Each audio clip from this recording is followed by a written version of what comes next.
नमस्कार विद्यार्थी मित्र हो, संस्कृत मेदिनी या यूट्यूब चॅनलवरती तुमचं स्वागत आहे.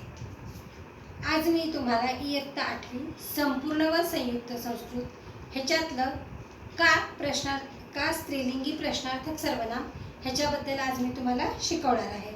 मागच्या भागामध्ये आपण कह प्रश्नार्थक सर्वनाम पुल्लिंगी ह्याच्याबद्दल आपण माहिती घेतलेली आहे. तर आज आपण का स्त्रीलिंगी प्रश्नार्थक सर्वनाम ह्याच्याविषयी मी तुम्हाला शिकवणार आहे. आता ह्याच्यामध्ये बघा, का हे प्रश्नार्थक सर्वनाम आहे स्त्रीलिंगी. त्याच्यातली आज आपल्याला पुस्तकामध्ये तुमच्या दिलेली आहेत एषा आणि सा ही प्रश्नार्थक ही स्त्रीलिंगीची सर्वनाम आज मी तुम्हाला शिकवणार आहे. एषा हे एतत्चं स्त्रीलिंगी सर्वनाम आहे. एषा म्हणजे ही आणि सा म्हणजे ती, हे तत् सर्वनाम स्त्रीलिंगी सर्वनाम आहे. सहा ते प्रथमा जे तुम्ही शिकता की नाही, तसं सा ते तहा प्रथमा आणि एषा येते एताहा प्रथमा याप्रमाणे ही सर्वनाम यावर्षी तुम्हाला पाठ करायची आहे, शिकायची आहे. तर ह्याच्यामध्ये तुम्हाला पुस्तकामध्ये काय दिलंय बघा, एका मुलीचं चित्र दाखवलंय. एषा निलिमा, ही निलिमा आहे. सा गायती, ती गात आहे. एषा गायती, ती ही गात आहे. का गायती, काय हे तर प्रश्नार्थक सर्वनाम आलंय की नाही, कोण गात आहे असं विचारलंय. मग त्याला कोणला स्त्रीलिंगी रूप म्हणून काय येणार आहे, काय येणार आहे. का गायती, कोण गात आहे. एषा निलिमा गायती, ही निलिमा गात आहे. हे एक उदाहरण झालं. दुसरं एक उदाहरण घेऊया आपण. एषा रमा, ही रमा आहे. एषा धावती, ती धावत, ही धावत आहे. का धावती, कोण धावत आहे. एषा रमा धावती, ही रमा धावत आहे. हे झाले एषाचं एक रूप. त्याच्यानंतर दुसऱ्या तुम्हाला पुस्तकामध्ये एक चित्र दिलंय बघा, एक मुलगी नाच करत आहे. सा स्वाती, ती स्वाती आहे. थोडंसं दूर असलं की आपण काय म्हणतो, ती स्वाती आहे. सा नृत्यती, ती नृत्य करत आहे. का नृत्यती, कोण नृत्य करत आहे. सा स्वाती नृत्यती, ती स्वाती नाच करत आहे. अशा प्रकारे ही तुम्हाला एषा आणि साचं महत्त्व या स्त्रीलिंगी रूपामध्ये समजावून सांगितलेलं आहे.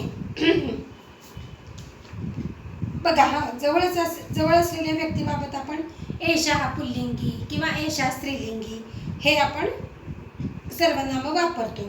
आणि एखादी दूर असलेली व्यक्ती असेल तर सा पुल्लिंगी, सा स्त्रीलिंगी ही रूपं आपण वापरतो, ती वापरावी लागतात. आणि ही सर्वनामं वापरून तुम्हाला वाक्य कशी तयार करता येतील. एषः सुभाष, सा नीता, सः संकेतः, सा सुवर्णा, एषा राम ह्या प्रकारची वाक्य आपण संस्कृतमध्ये बनवायची आहेत. ही जी आपण रूपं शिकलो त्याचा भाषाभ्यास तुम्हाला संपूर्ण संस्कृतच्या पुस्तकामध्ये पान नंबर 6वर आणि संयुक्तच्या पुस्तकामध्ये पान नंबर 7वर तुम्हाला दिलेला आहे. तर ह्याच्यामधली काही स्त्रीलिंगीची रूपं आहेत ती आपण बघूया. तुम्हाला कसं दिलंय बघा. चित्रम दृष्ट्वा नामानी लिखत, चित्र बघून वाक्यम लिखत, वाक्य लिहा.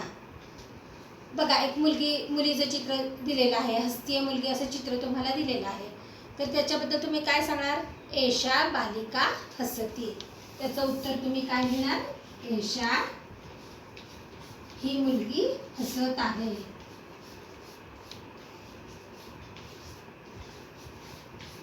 एषा बालिका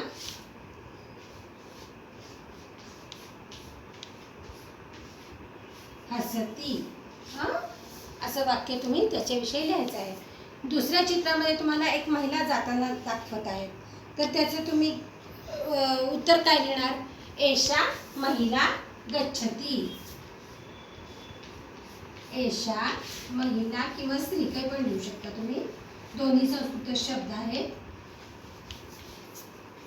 एषा महिला गच्छती, ही महिला जात आहे.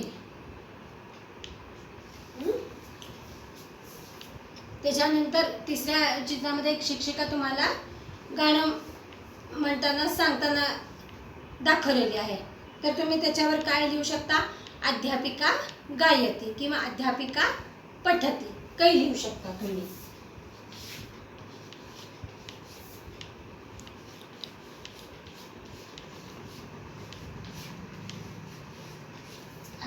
पिपीलिका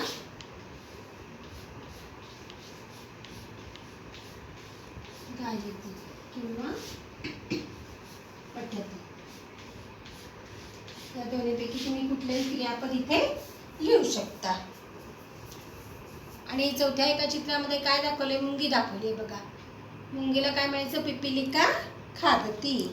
तिच्या तोंडामध्ये काहीतरी दाखवलंय खाऊ, तर पिपीलिका खादती असं याचं उत्तर लिहायचं आहे.